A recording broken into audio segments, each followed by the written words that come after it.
오늘도 우리 주님 은혜가 우리 가운데 함께하기를 주의 이름으로 축복합니다. 지난 주일날 지식과 지혜에 관한 말씀을 드렸어요. 우리가 학교에서 배우는 것, 독서하는 것, 또 우리 머릿속에 있는 그 모든 것들, 우리는 이것을 지식이라고 표현합니다. 지혜는 거기 플러스를 해서 분별하는 능력, 판단하는 능력, 그래서 통찰력이라고 말합니다. 전체를 이렇게 입체식으로 만들어서 볼 수 있는 힘, 능력을 말하는 것이죠. 자, 성경은 계속해서 우리들에게 지혜에 관한 말씀을 합니다. 그러므로 잠언, 전도서, 아가서, 또 시편, 욥기 같은 이런 성경은 바로 지혜를 우리에게 계속 말씀해 주고 말씀해 주는 겁니다. 우리가 세상을 살아갈 때 우리 성도들이 이 하나님의 지혜로 충만해져야 되는데 사실은 충만하지 못해요. 그 이유는 예수 믿고 구원받는 것은 아는데 지혜를 모른다는 거예요. 지혜를 모르기 때문에 이런 교회에 나와서 오래 신앙생활하는 사람들이 덕이 되지 못하는 게 많아요. 오히려 오래 예수 믿은 사람이 자기는 잘한다고 하는 것이 오히려 영광 가리는 것이 많아요. 왜 그러냐면 믿음 좋고 기도 많이 하고 성경을 아는 것 같은데 정말 중요한 지혜를 모르기 때문에 그렇습니다. 한번 따라해 주세요. 오른손에는 믿음, 왼손에는 지혜. 네, 우리 성도들이 세상을 살아갈 때 이 오른손에는 믿음, 왼손에는 지혜를 잡아야 되는데 이건 이제 오른손잡이를 이야기하는 거예요. 그럼 저는 왼손잡이에요. 저는 왼손잡이니까 우리는 왼손으로 늘 쓰니까 항상 손을 들면 왼손을 먼저 듭니다. 그래서 저 같은 경우는 이제 왼손에는 믿음, 오른손에는 지혜를 잡는 거죠. 뭐 어떻게 잡든 간에 우리 성도가 이 땅을 살아갈 때에 이 두 가지를 잡아요. 그런데 믿음은 잡고 있는 것 같은데 지혜를 잡지 못하기 때문에 세상에서 살아갈 때에 하나님이 주시는 복을 받지 못할 때가 많습니다. 우리 예수 믿는 분들 가운데 좀 듣기 기분 나쁠 수 있어요.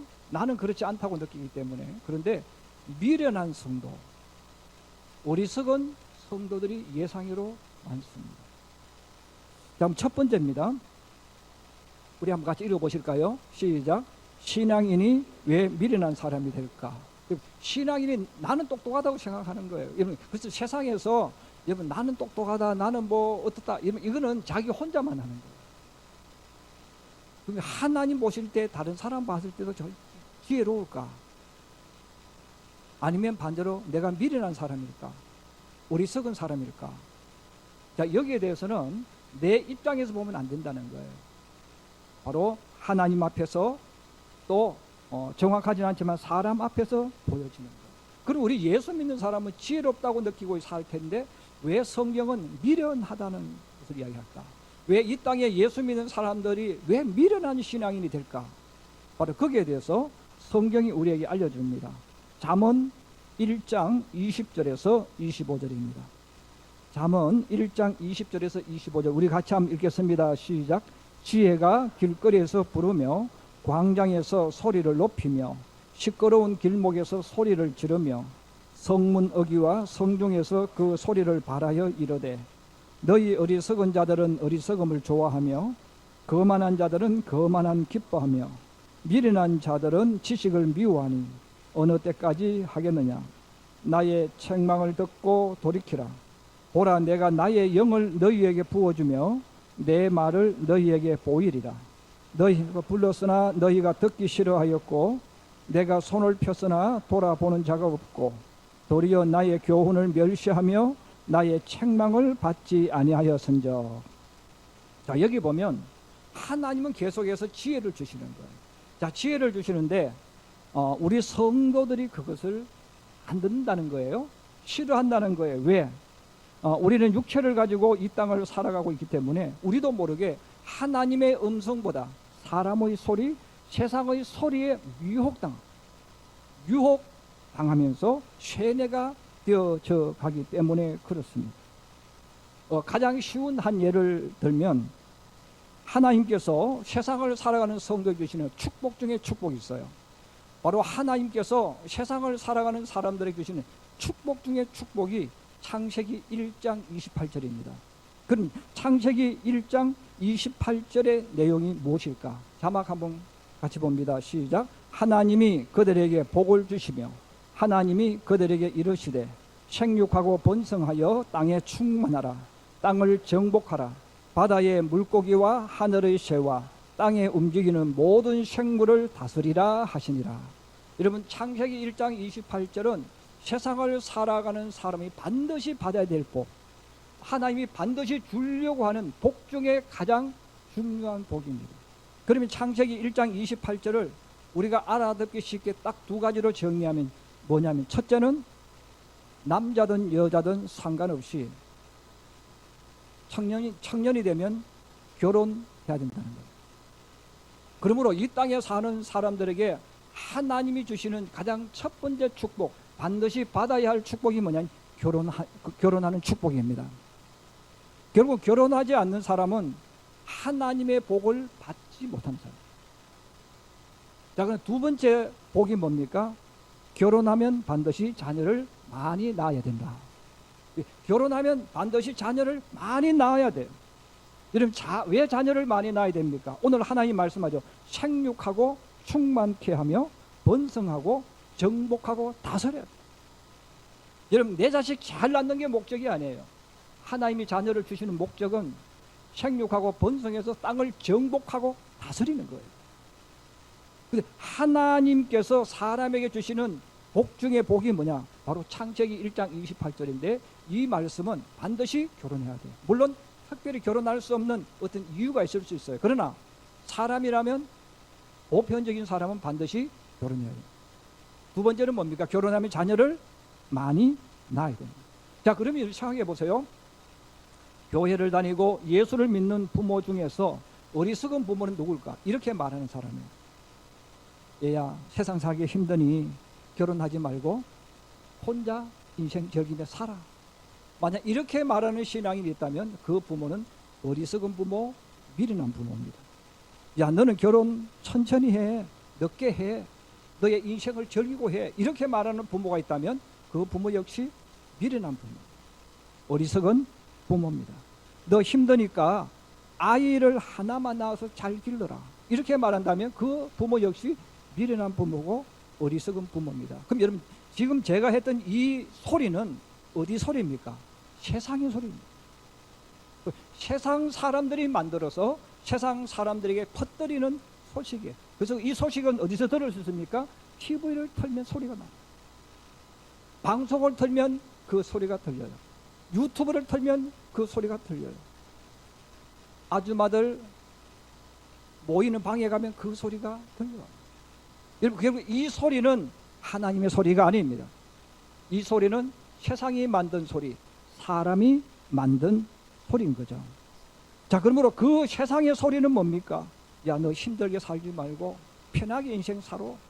야, 너 결혼하면 얼마나 힘드는지 아니? 너 애 낳아 키우려면 애 하나 얼마 들어가는 줄 아니? 여러분, 자꾸 그런 소리를 하는 거예요.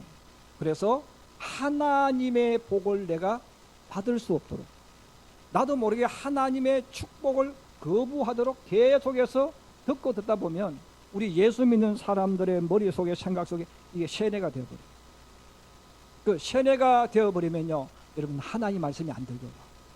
그 하나님 말씀이 들려와도 자꾸 내가 밀어냅니다. 자꾸 밀어냅니다. 왜? 나도 모르게 세상의 소리에 내가 중독되어 있어요. 세상의 소리가 내 속에 들려와 있는 거예요. 여러분, 하나님께서 사람을 만드시고 사람에게 주시는 축복을 이야기하잖아요. 그 축복이 뭡니까? 너는 때가 되면 결혼해야 된다. 천천히 결혼하는 게 아니고 빨리 하는 거예요. 두 번째는 뭡니까? 결혼하면 자녀를 많이 낳아야 된다. 그러면 그렇게 대답할 수 있겠죠. 목사님, 자녀를 낳으면요, 돈이 얼마 들고 뭐 어떻고 얼마나 힘든지 아세요? 그러나 그 말은 생육하고 번성하기 위하여 땅에 충만하고 정복하고 다스리기 위해서 반드시 겪어야 되는 자기 십자가입니다. 여러분, 우리가 성공이라는 단어를 써보세요. 내가 복을 받는다는 생각을 해보세요. 여러분, 내가 복을 받으려면 희생해야 돼. 여러분, 내가 성공하려면 땀을 흘리고 잠을 못 자고 눈물을 흘리고 고통 속에서 그 길을 걸어가야 성공이 오는 거예요. 여러분, 우리가 직장에 가는 것도 마찬가지예요. 공부하는 것도 마찬가지예요. 내가 누워서 TV 보는데 공부 잘 되어지는 사람이 있습니까? 없습니다. 사람이 얻고자 하는 모든 것은 반드시 자기 십자가를 져야 돼요. 희생해야 되고 헌신해야 되고 눈물 흘려야 되는 거예요. 여러분, 자녀를 낳아서 자녀들 때문에 굶기도 하고 울기도 하고 몸부림치기도 하고 하는 이것은 저주가 아니에요. 생육하고 번성하여 땅에 충만해지고 땅을 정복하고 다스리는 복을 받기 위해서는 반드시 내가 져야 될 십자가입니다. 자, 그러므로 하나님께서 말씀하는 거예요. 너가 이 땅에 사는 동안 반드시 결혼해야 돼. 그리고 결혼하고 나서 자녀를 반드시 많이 낳아야 됩니다. 학생들과 우리 청년들은 일주일에 한 번 나와서 예배를 드립니다. 그럼 나머지 시간 동안은 늘 세상의 소식을 들어요. 세상의 소리를 계속 듣기 때문에 요즘 우리 학생들과 청년들 또 우리 TV나 유튜브를 많이 보는 사람들의 머릿속에 세뇌되어 있어요. 세상의 것으로 가득 차 있는 거예요. 그러면 무슨 생각을 하겠어요? 나는 결혼하지 않을 거야. 그런 생각을 한단 말이에요. 여러분, 그 말 뜻이 뭡니까? 예수를 믿기는 믿는데 정말 미련한 사람, 정말 어리석은 사람. 여러분, 미련하다 어리석다는 말은 나쁘다, 사람이 좋다 나쁘다를 표현하는 게 아니고 너는 복이 없는 길로 가는 사람, 너는 하나님의 은혜가 없는 길로 간다는 뜻입니다. 오늘 성경은 우리들에게 말하는 거예요. 하나님께서 계속해서 소식을 전해주십니다. 하나님은 계속해서 우리들에게 소리를 던져주시는 거예요. 자, 그런데 오늘 하나님께서 그렇게 말씀하잖아요. 내가 불렀으나 너희가 듣기 싫어하였고 내가 손을 펴서나 돌아보는 자가 없고 도리어 나의 교훈을 멸시하며 나의 책망을 받지 아니한다고 했어요. 성도들의 반응이 아멘 이렇게 나와야 돼. 여러분, 우리 청년들이 지금 오늘 9시 예배 많이 드렸는데 우리 청년들이 다 아멘 했어요. 진짜 갈지 안 갈지는 그들의 믿음대로 되겠지만 우리 부모들이 다 여기 있잖아요. 여러분, 우리 부모들이 그럼 이것을 믿음으로 받을 수 있느냐 없느냐? 그럼 왜 그렇게 말하면 기분 나쁩니까? 만약에 목사님 제가 여러분들에게 2명 낳은 집에게 당신 집 4명 낳아 그렇게 말하면 할렐루야 아멘 이렇게 말하면 그 사람 복이 있어. 근데 그렇게 말하면 삐집니다. 그렇게 말하면 막 성질이 나는 거예요. 왜? 목사님 왜 저보고 그렇게 말합니까? 나는 이제 좀 살만한데. 근데 여러분, 성경이 그렇게 말하는 거예요. 내가 너에게 축복을 알려주고 복이 있는 것을 가르쳐주고 말해주는데 너 싫어해. 왜? 너는 세상의 소리에 중독되어 있어. 지금 너가 가지고 있는 생각, 너가 가지고 있는 마인드, 너가 추구하는 것 하나님이 주시는 게 아니야. 그럼 우리도 모르게 그게 옳은 줄 알고 사는 거예요. 사니까 그 말이 싫은 거죠. 왜? 나는 이렇게 하고 싶은데 하나님의 소리는 내가 원하는 것과 다르단 말이야. 그러므로 내가 불렀으나 너희가 듣기 싫어하였고 내가 손을 펴서나 돌아보는 자가 없고 도리어 나의 교훈을 멸시하며 나의 책망을 받지 아니한다 이렇게 말해요. 제 아내가 가장 반대하는 것이 있습니다. 오늘 저는 이게 설교하는 거예요. 왜? 이 성도들이 별로 안 좋아해요.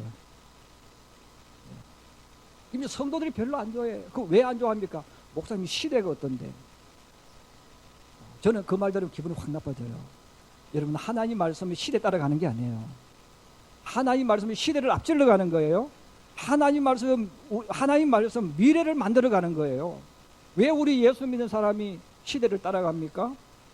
왜 우리 예수 믿는 사람이 유행을 따라갑니까? 왜 우리 예수 믿는 사람이 세상을 따라갑니까? 세상을 이끌어 가는 거예요. 세상을 리더해 가는 거예요. 그 저는 우리 집사람 뭐 그래요. 당신이 아무리 그렇게 말해도 나는 이 복음 전할 거야. 그래서 제 아내가 이것만 하면 별로 안 좋아해요. 예. 근데 저는 제가 그래요. 아내 보고도 당신이 좋아하든 싫어하든 상관없어. 이거 복음이야. 생명의 복음이에요. 복음이기 때문에 저는 지혜로운 사람 빨리 알아듣고 아이를 더 낳을 것이고, 예. 지혜롭지 못한 사람은 목사님을 말씀하세요. 저는 제 길을 걸어가겠습니다 하고 걸어갈 겁니다. 그런데 지혜 있는 사람은 분별해서 알아듣고, 미련한 사람은 알아듣지 못합니다. 그래서 오늘 하나님께서 아주 재미있는 말씀을 해주셨어요. 그럼 왜 사람이 미련할까? 한번 따라해 주세요. 미련한 사람은 미련한 것을 좋아한다. 예. 이 제가 하는 말이 오늘 우리 읽었던 본문에 읽었던 그 잠언 1장에 나오는 거예요. 왜 그 사람은 안 될까? 미련한 사람은 미련한 것이 좋아. 그럼 거만한 사람은 거만한 것이 좋아. 이런 조폭은 조폭이 편한 거예요. 자, 그러므로 우리가 이 땅에 살아갈 때 왜 성도들이 하나님 말씀에 불순종할까? 이미 거기에 딱 잡혀 있고 계속 그런 소리를 들은 사람은 그게 편한 거야. 거만한 것은 거만한 것을 좋아한다고 하잖아요. 교만한 사람은 교만한 사람끼리 어울리고, 뒤에서 욕하는 사람은 그들끼리 어울려서 욕하며 좋아해. 그래서 하나님께서 말씀하는 거예요. 어리석은 사람이 왜 자꾸 어리석은 사람을 갈까? 어리석은 사람은 어리석은 것을 좋아하는 거예요. 하나님께서 아무리 선지자를 보내서 말씀해도 듣지 않습니다. 때로는 오히려 선지자들을 싫어하거나 때로는 선지자들을 돌로 쳐서 죽이기도 합니다. 그렇지만 저는 우리 성도들이 싫어하든 원하든 받아들이든 받아들이지 않든 하나님이 주시는 진짜 축복 중에 축복은 창세기 1장 28절이기 때문에 제가 은퇴한 후에도 계속 이 설교할 거예요. 예. 여러분, 왜 하나님께서 이 말씀하셨어요? 저는 그래서 우리 성도들이 정말 내 자식이 복되기를 원한다면 싫어하든 좋아하든 상관하지 않고 계속 이야기해야 돼. 너 결혼 빨리 해. 돈 없는데 없으면 없는 대로 해.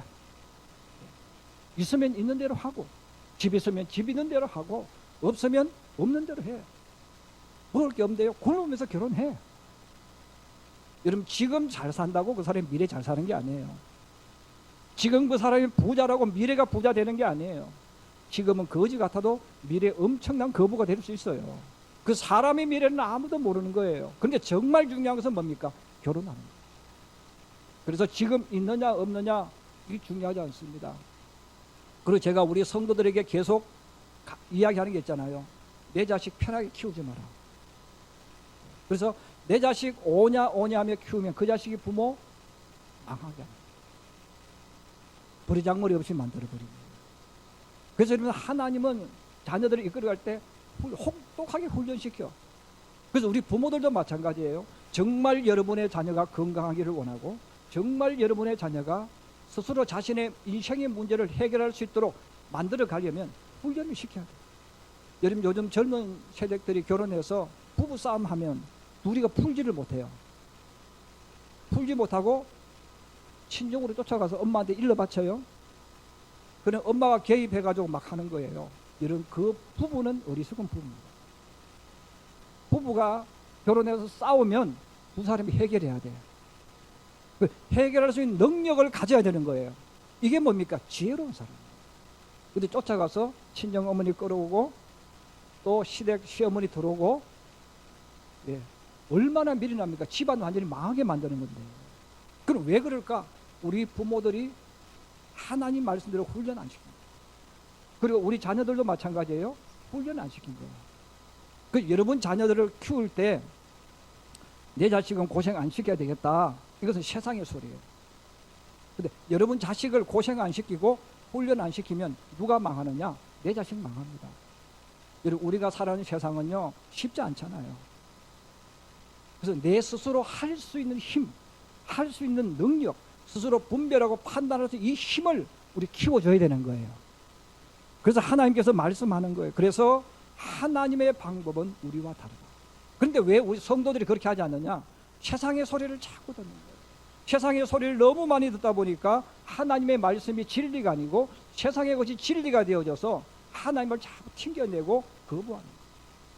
저는 우리 성도들이 하나님 음성에 귀를 기울일 수 있기를 주의 이름으로 축복합니다. 그래서 우리 부모들이 여기에 대해서 확고하게 해야 돼요. 하나님 주시는 진짜 축복이 뭐냐? 창세기 1장 28절. 자, 그러면 지혜를 얻으면 우리에게 어떤 일이 일어날까? 두 번째입니다. 우리 한번 같이 읽어봅니다. 시작. 지혜를 얻으면 주어지는 축복과 영광. 네, 그럼 왜 하나님은 계속해서 지혜를 이야기하실까?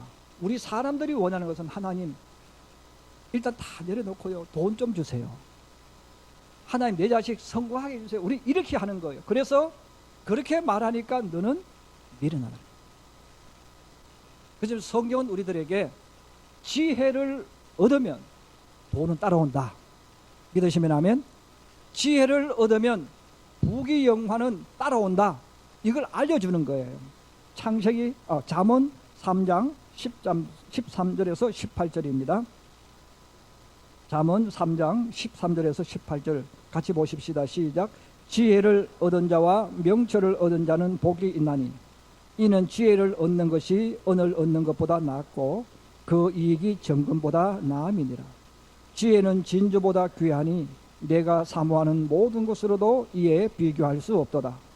그의 오른손에는 장수가 있고 그의 왼손에는 부귀가 있나니 그 길은 즐거운 길이요 그의 지름길은 다 평강이니라. 지혜는 그 얻은 자에게 생명나무라. 지혜를 가진 자는 다 복되도다. 아멘. 여러분, 은과 정금은 지금으로 말하면 돈입니다. 재물입니다. 그 옛날에 돈이 지금처럼 만들어지지 않았으니까 은을 주고 돈으로 샀어요. 금을 가지고 산 거예요. 그리고 생각해 보세요. 우리 사람들이 얻으려고 하는 돈, 재물, 그 다음에 오른손에 장수는 오래 사는 거죠. 평안하면서 자식들을 잘 사는 거 보면서 누리는 장수. 그리고 뭡니까? 부귀. 그러면 우리는 자꾸 이걸 달라는 거예요. 그런데 하나님 말씀해 주는 거예요. 이 바보야. 지혜가 너에게 있으면 그건 따라오는 거야. 찾아오는 거야. 그건 열매야. 여러분, 성공이라는 것, 재물이라서는 열매예요. 근데 우리는 중간 과정 다 없애고 열매만 달라는 거예요. 여러분, 어떻게 봄이 없고 여름이 없는데 가을이 나타날 수 있습니까? 그러므로 하나님께서 말씀하는 거예요. 봄이 오게 하고 여름이 오게 하고 가을이 오게 만드는 이것이 바로 뭐냐? 지혜라는 거예요. 그래서 하나님의 지혜가 너에게 오면 이걸 따라오는 것, 나타나는 거라는 거예요. 잠언 4장 6절에서 9절 말씀입니다. 한 번 더 보겠습니다. 같이 봅니다. 시작. 지혜를 버리지 말라. 그가 너를 보호하리라. 그를 사랑하라. 그가 너를 지키리라. 지혜가 제일이니 지혜를 얻으라. 내가 얻은 모든 것을 가지고 명철을 얻을지니라. 그를 높이라. 그리하면 그가 너를 높이 들리라. 만일 그를 품으면 그가 너를 영화롭게 하리라. 그가 아름다운 관을 내 머리에 두겠고 영화로운 면류관을 내게 주리라 하셨느니라. 아멘. 지혜가 너에게 오면 지혜가 너를 높여주고 너를 영화롭게 만들어주고 또 사람들이 너를 존경하게 만들어준다. 그리고 지혜를 내가 가지고 있으면 이것이 나를 빛나게 만들어주는 영화로운 면류관이 되게 만들어준다. 이런 결국은 우리가 사람들이 막 나를 욕을 해요. 내가 사람들의 사랑과 존경을 받지 못해요. 여러분, 그 원인은 내가 지혜가 없다는 거예요. 내가 미련한 사람이고 어리석은 사람이라는 뜻을 오늘 성경은 우리에게 알려주는 거예요. 근데 사람들은 미련하고 어리석은 사람이니까 반대로 생각해요. 남의 탓을 생각하는 거예요. 누가 나를 미워해서, 누가 나를 안 좋아해서 나를 미워해, 이렇게 생각하는 거예요. 그러니까 너는 미련한 사람, 너는 어리석은 사람이야. 지혜로운 사람은 나는 가만히 있는데 그들이 나를 높여줍니다. 그들이 나를 영화롭게 만들어주는 거예요. 그러므로 오늘 잠언서는 우리들에게 그러니까 너희는 지혜를 얻어야 돼. 지혜를 얻으면 너희가 원하는 것은 따라오는 거야. 반대로 말하면 너희가 미련하고 어리석으면 반대로 사람들이 너를 욕해. 사람들이 너를 존중하지 않아. 사람들이 너를 인정하지 않아. 이렇게 하는 거예요. 이런 결국은 생각해 보세요. 사람들이 나를 안 좋아해. 왜 안 좋아합니까? 내가 미련하기 때문에. 사람들이 나를 존경 안 해요. 왜 존경 안 합니까? 얘가 미련하고 어리석은 사람이니까 존경하고 높이지 않는 거예요. 마지막 세 번째입니다. 그는 이제 세상의 지혜와 성경의 지혜에 대해서 말씀을 드리려고 합니다. 똑같은 지혜라는 말을 사용하지만 세상의 지혜와 성경의 지혜는 같은 것도 있지만 다른 것이 더 많습니다. 세상에서 성공하고 출세한 것이 하나님 나라에서는 실패와 심판이 될 수 있기 때문입니다. 이것을 가장 잘 알려주는 것이 누가복음 16장 19절에서 31절, 바로 부자와 나사로에 대한 말씀이에요. 그래서 이 누가복음 16장 19절에서 31절은 세상 사람이 말하는 성공과 성경에서 말하는 성공은 너무 다르다는 거예요. 그래서 우리 신앙인들이 이것 때문에 혼돈할 수가 있습니다. 자, 그러면 먼저 세상에서 성공한 사람은 누구냐? 한 부자입니다. 누가복음 16장 19절입니다. 우리 같이 읽겠습니다. 시작. 한 부자가 있어 자색옷과 고운 베옷을 입고 날마다 호화롭게 즐기더라. 자, 여기 보면 한 부자, 이 한자라는 뜻은 엄청나게 크다. 엄청난 부자가 있었다는 겁니다. 엄청난 부자가 엄청나게 성공한 사람이 있었는데 그는 자색옷 고운 베옷을 입었다, 이렇게 말합니다. 신분이 돈만 많은 게 아니에요. 자색옷과 베옷은 왕족이나 귀족이 입는 옷입니다. 그러므로 그는 성공한 사람이고 신분이 출세한 사람, 그리고 엄청난 돈을 가지고 있어요. 그 돈을 가지고 날마다 파티를 했어요.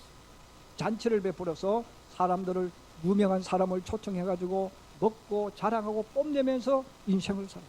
근데 사람들이 어떤 생각을 했겠어요? 와, 나도 저렇게 살고 싶어. 와, 나도 부러워. 저렇게 일도 안 하고 파티하면서 지낼 수 있으니 얼마나 좋을까? 이렇게 생각을 했습니다. 또 그도 사람들 앞에 그렇게 인정받으면서 나처럼 살아야지 하고 의시되면서 살았다는 거죠. 모든 사람이 부러워하는 부자였습니다. 모든 사람이 그렇게 살고 싶어하는 삶을 살았습니다. 자, 그런데 성경은 우리들에게 이런 표현을 썼어요. 부자가 죽어 장사함에 그가 엄부에 들어갔다.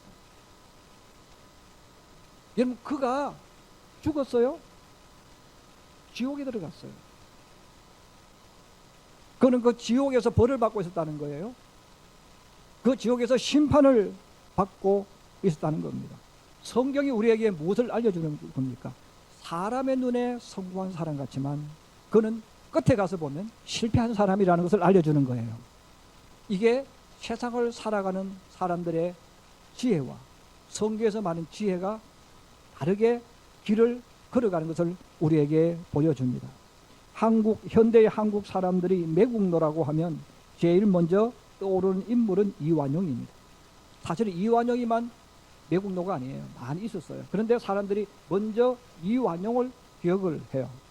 그럼 여러분, 천재 중에 천재인 이완용이가 왜 자기 조국을 팔아먹었을까요? 근데 여러분, 이완용은 자신이 조국을 배반했다, 자기가 조국을 팔아먹었다는 생각을 한 번도 하지 않습니다. 이완용의 눈으로 보면 조선은 희망이 없어요. 힘도 없어요. 이제 곧 망할 거예요. 조선이 망하면 자기도 망해요. 자, 그랬을 때 이완용이가 나도 살고 내 자식들도 잘 먹고 잘 살 수 있는 방법이 무엇이 있을까? 바로 뜨오르는 신흥강국 일본과 손잡는 거예요. 그래서 아무도 모르게 일본과 손을 잡고 자기가 공을 세운 것처럼 포장하는 일을 하는 거예요. 그 일본에서 조선을 멸망시킨 이후에 어떻게 합니까? 이완용에게 최고의 권력을 주는 거예요. 그리고 최고의 부귀 영화를 주는 겁니다. 그 이완용이도 성공했어요. 출세했어요. 그의 후손들도 성공하고 출세했어요. 그런데 세월이 지나서 보니까 그는 매국노가 되어 있어요. 그래서 그의 후손들이 우리나라에서 살 수 없어서 그 많은 땅을 팔아서 미국으로 도망갑니다. 여러분, 사람의 눈으로 보면, 이완용의 눈으로 보면 당연한 선택입니다.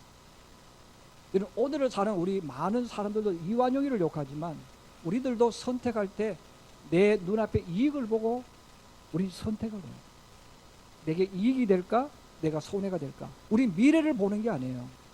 지금 당장 내게 이익을 주느냐 주지 않느냐, 그것을 보고 우리가 선택을 하는 거예요. 그래서 세월이 지난 이후에 보면 그때 내가 왜 그렇게 선택했지? 후회하는 것이죠. 그러므로 세상에 사는 사람들은 누구나 할 것 없이 내 눈앞에 이익. 그래서 여러분, 우리는 선한 사람, 악한 사람도 내 눈앞에서 내가 판단하는 거예요. 저 사람 좋은 사람, 저 사람 나쁜 사람, 좋은 친구, 나쁜 친구, 누가 판단하는 겁니까? 다 내가 하는 거예요. 왜 그렇게 판단합니까? 내 이익 때문에, 내 이해 타산 때문에 그렇게 하는 거예요. 그러면 성경에서 말하는 지혜는 무엇입니까? 바로 나사로를 통해서 우리에게 알려줍니다. 이 나사로는 거지입니다. 현재 나사로는 거지예요. 그럼 나사로의 과거는 우리에게 알려주지 않습니다. 그런데 여기 나사로, 현재 나사로는 어떤 사람입니까? 거지입니다. 그럼 나사로가 왜 거지가 되었을까? 성경이 그렇게 말해요. 그의 몸은 헌대투성이다. 헌대투성이라는 말은 지금으로 표현하면 그의 몸에 피부병이 생긴 거예요. 피부병이 생겨가지고 온 몸이 막 종기와 이런 것들이 나가지고 딱지 같은 게 온 몸에 있는 거예요. 또 다르게 말하면 그는 병으로 인해서 불구자입니다. 몸에 병을 짊어지고 있어서 아무 일도 할 수 없는 사람이에요. 아무 일도 할 수 없는 사람이니까 가족도 돌보지 않습니다. 부모 형제도 돌보지 않아요. 스스로 직장 잡을 수도 없어요. 그가 과거에 어떤 사람이었던 그게 중요한 게 아니라 지금 그는 이렇게 온몸에 병을 짊어지고 있는 사람, 거지입니다. 그럼 사람의 눈으로 그는 실패자예요. 사람의 눈으로 보면 그는 손가락질 받고 조롱받는 거예요. 근데 성경이 알려줍니다. 그럼에도 불구하고 그는 주님 보면서 믿음을 지키며 살았다는 거예요. 사람들이 나를 실패자로 말해도, 사람들이 나를 손가락질하고 해도 원망하지 않았어요. 불평하지 않았어요. 그것을 받아들이면서 그의 길을 걸어갔습니다. 성경은 우리에게 알려주는 거예요. 그 나사로가 어떻게 되었는가. 누가복음 16장 22절에서 23절입니다. 우리 한번 같이 보겠습니다. 시작. 그 거지가 죽어 천사들에게 받들려 아브라함의 품에 들어가고. 그 거지도 죽었어요. 근데 그는 천사들에게 받들려 이렇게 높이 안내를 받아서 아브라함 품에 들어갔다. 지금으로 말하면 그는 아버지 나라에 들어갔다는 거예요. 자, 이것을 통해서 성경은 우리들에게 세상에서 실패했다고 느꼈던 그 나사로가 결말은 뭐냐? 그는 성공자라는 거예요. 복받은 자라는 거예요. 그는 이긴 자라는 거예요. 그래서 여러분, 세상의 지혜와 하나님이 말하는 지혜는 충돌하는 게 많다 그 말이에요. 여러분, 우리가 세상에 살 때에, 제 친구들도 그런 친구 많아요. 젊었을 때 20대 30대 때 사장이 돼가지고 좋은 외제차 몰고 다니면서 모임에 가면 어깨 펴고 막 왔어요. 밥도 사고 커피도 사고, 참 나는 말이야 하고 성공담을 자랑했어요. 근데 세월이 30년이 지난 이후에 쫄딱 망했어요. 쫄딱 망해가지고 친구들 모임에도 잘 나오지 못해요. 여러분, 누가 성공자입니까? 그 사람이 성공자입니까? 여러분, 어떤 사람은, 제 친구 가운데 또 그런 분이 있어요. 젊을 때 지질이 고생했어요. 고생하고 실패하고 고생하고 실패하면서 제 나이가 되어졌을 때 사업체를 가진 친구가 하나 생겼어요. 그는 지금도 모임할 때 돈을 낸대요. 밥을 산대요. 지금의 기준으로 보면 누가 실패자고 누가 성공자입니까? 답이 나와있죠. 여러분, 우리가 사는 세상은 광야는 나그네 길입니다. 그래서 우리는 우리가 사는 이 세상에서 좋은 호텔에서 자든 아니면 싼 여관 자든 그건 중요한 게 아니에요. 이게 지나가는 거예요. 여러분, 진짜 성공은 여행객이 고향으로 돌아오는 겁니다. 아버지가 집으로 돌아오는 거예요. 그러므로 성경은 우리들에게 지혜로운 사람은 누구냐? 여호와를 경외하는 사람. 결국 여호와를 경외하는 사람은 지혜를 가진 사람이라는 거예요. 지혜를 가지니까 선택하고 선택하는데 복이 있는 길로 간다는 겁니다. 오늘 주님 앞에 나와 예배드린 여러분들은 오늘도 선택해서 왔어요. 아침에 일어나서 교회로 갈 것인지, 놀러 갈 것인지, 아니면 다른 어떤 일을 할 것인지, 수많은 선택 현장 속에서 여러분은 이 자리에 나온 거예요. 그 하나가 뭡니까? 여호와를 경외하면서 얻은 지혜라는 거예요. 저는 우리 성도들이 이 땅에 살아가는 동안 여호와를 경외함으로 지혜를 얻어서 지혜가 있는 길로 걸어가는 우리 모든 성도가 되기를 주의 이름으로 축복합니다.